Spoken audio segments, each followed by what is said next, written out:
स्ट्रोकची प्रमुख लक्षणे काय काय आहेत?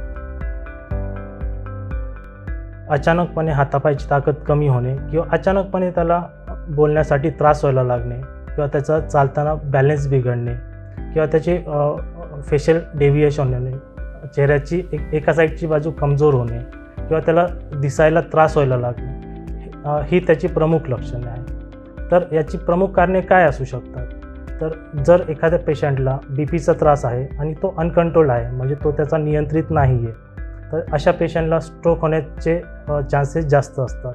जर एखाद्या पेशंटला डायबिटीज आहे, शुगर त्याची खूप जास्त वाढलेली आहे, अनकंट्रोल्ड आहे, तो त्याचे ट्रीटमेंट रेग्युलरपणे नियमित वेळेत घेत नाही आहे. जर एखादा पेशंट ओबेस आहे, त्याचं वजन आवश्यकतेपेक्षा खूप जास्त आहे किंवा त्यांच्या फॅमिलीमध्ये कोणाला तरी आईवडिलांना किंवा आजी आजोबांना स्ट्रोकची हिस्ट्री आहे, अशा पेशंट्समध्ये स्ट्रोक होण्याचे चान्सेस हे जास्त असतात.